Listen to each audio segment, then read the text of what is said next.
Os traficantes enfrentaram os policiais com uma força poderosa. O confronto revelou toda a capacidade bélica e a estrutura territorial da facção, que controla mais da metade das áreas ocupadas por grupos armados no Rio de Janeiro, revelando o tamanho do desafio que o crime organizado ainda representa para o Brasil.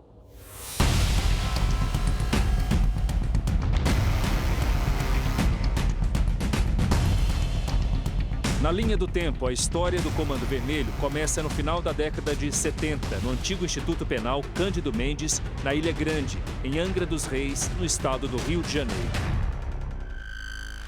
O Comando Vermelho saiu de dentro dos presídios, subiu os morros cariocas e se instalou nas comunidades.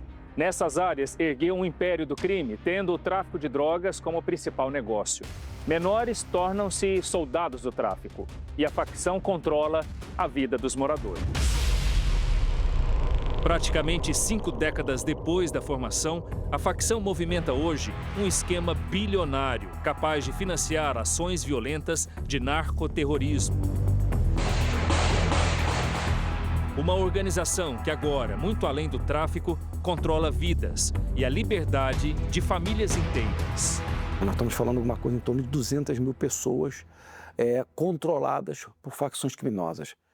A estimativa é que haja naquela região algo em torno de 1.500 a 2.000 criminosos que atuam diretamente no Comando Vermelho. A cúpula do CV, treino humano. Através do medo, do terror e, logicamente, da ocupação territorial, o Comando Vermelho consegue, através da intimidação, exercer poder nessas áreas de periferia.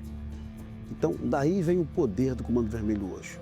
Não somente do seu poderio bélico, da quantidade de fuzis, não somente da quantidade de drogas, de maconha e cocaína, isso corresponde muito pouco hoje do ganho do Comando Vermelho.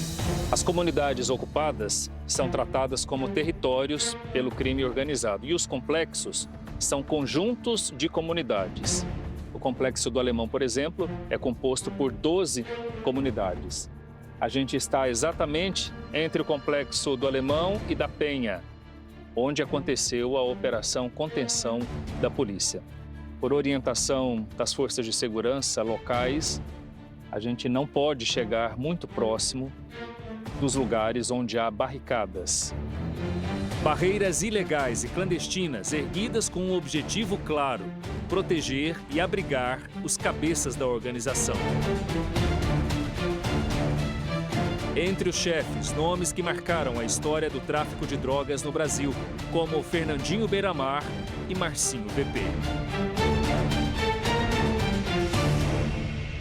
Na prisão de segurança máxima de Bangu 1, ficaram presos os principais líderes do Comando Vermelho nos anos de 1990, entre eles Marcinho VP e Fernandinho Beiramar. A transferência deles para presídios federais fora do estado do Rio de Janeiro não impediu o avanço da facção. O Núcleo de Estudos da Violência da Universidade de São Paulo aponta que 134 integrantes da facção presos têm posições de chefia e comandam o crime à distância. Segundo a polícia, Marcinho VP segue como a maior liderança da facção. Edgar Alves de Andrade, o Doca, ou Urso, chefe do tráfico de drogas no complexo da Penha, seria a primeira voz nas ruas. Caberia a ele repassar as decisões, inclusive sobre as invasões. Doca era o alvo da operação desta semana. Ele segue foragido. A polícia também procura Pedro Paulo Guedes, o Pedro Bala, que ao lado de Doca integra o primeiro escalão da organização criminosa. Segundo o Ministério Público, o Comando Vermelho se divide hoje em pelo menos 7 níveis. No topo estão os chefes de guerra, responsáveis por toda a organização estratégica, financeira e expansão territorial. Os gerentes de área coordenam o tráfico de drogas. Os seguranças protegem os líderes. Os soldados cuidam da defesa dos pontos de venda. Os vapores vendem as drogas e fazem o transporte de dinheiro. Os olheiros ficam nos acessos das comunidades de olho na polícia. Eles avisam os radinhos que cuidam de informar todo o grupo sobre movimentações inimigas. O Comando Vermelho nunca viveu um declínio. Ele, desde seu surgimento, ele está sempre em processo de expansão. Então, eles avançam para o mercado de telecomunicações, internet, TV a cabo. Já controlavam o transporte alternativo, mas aí passam a controlar mais o mercado imobiliário, a sobretaxar alguns serviços em alguns territórios. Quanto maior o território, maior número de pessoas, maior recurso financeiro na exploração dessas pessoas. Não podem essas pessoas não pagarem imposto de renda, mas vão pagar a sua taxa para aquele governo local, aquele governo criminoso que estabelece um estado paralelo. A partir dos anos 2000, o Comando Vermelho avançou na ocupação de territórios, nas alianças com outras facções e no armamento pesado. O tráfico internacional alimentou a compra ilegal de fuzis, contrabandeados principalmente do Paraguai e da Bolívia. A facção chegou a 2005, dominando boa parte das zonas norte e oeste do Rio de Janeiro. E desde então só cresceu. Em julho deste ano, a Polícia Militar do Rio de Janeiro mapeou 1.625 áreas com presença de grupos armados na cidade. Mais de 62% estão sob o domínio do Comando Vermelho. Começaram a desenvolver cada vez mais necessidade de poderio bélico, necessidade de ostentação de armas, uso de granadas, uso de bombas de forma geral. O armamento também foi ficando mais letal, ano a ano. O movimento de fortalecimento de armamento acabou aumentando ainda mais a violência, e aí é uma bola de neve. A violência foi aumentando, o uso de fuzil, o uso de armamentos, artefatos explosivos, aí se tornou o que é hoje. Segundo o Ministério da Justiça, o Rio de Janeiro é o estado que tem o maior número de fuzis apreendidos. Só nos 7 primeiros meses de 2025 foram apreendidos 458 fuzis em poder dos criminosos.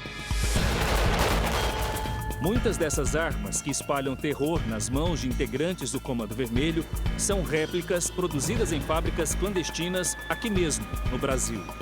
A estimativa da quantidade de fuzis hoje na mão de facções criminosas, quer sejam traficantes ou quer sejam milicianos, está assim subestimando algo em torno de 26.500 fuzis de assalto, desconsiderando pistolas. Multiplica isso por 50 ou 70 mil reais. 70 mil reais, vamos colocar. Isso dá algo em torno de 1.855 bilhões de reais só em armas, só em fuzil. Com o passar dos anos, o Comando Vermelho expandiu negócios e também territórios, se espalhou para outros estados.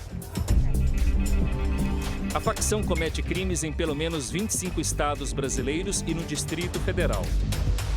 Pelo menos em 8 estados, a presença é forte, com controle territorial, através do medo e da violência.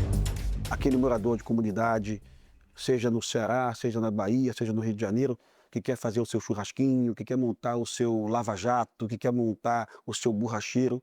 Esse morador hoje, em área do Comando Vermelho, sim, ele é extorquido. No interior do Ceará, por exemplo, moradores de um vilarejo foram obrigados a deixar as casas por causa do medo. O racha entre integrantes da facção que atua na região provocou uma onda de mortes. Casas, posto de saúde, escola, tudo fechado. A gente chama de êxodo de guerra, ou então deslocamento de guerra, que é uma tragédia humanitária que aconteceu na Síria, né? Que hoje acontece no Ceará. Um bandido do Comando Vermelho que expulsou um morador, você não tem um tipo penal específico para colocar ele na cadeia não, tá? Porque não é bem uma extorsão. Ninguém entrou na sua casa com uma pistola, com um fuzil e falou, sai daqui. O que eles fazem é algo muito pior. Um menor de idade picha na sua parede, vaza. E se você tiver um mínimo de sensatez, você vai vazar mesmo, porque eles matam. Rio de Janeiro e São Paulo são centros de poder no Brasil, então é um processo esperado que esses grupos acabassem avançando para outros estados. Alguns bandidos do CV, quando eram capturados pela Polícia Civil, pela Polícia Militar, quando sabiam de uma ordem de prisão, fugiam para o Nordeste para ficar ali escondidos. E lá também eles estabeleciam conexões com bandidos locais.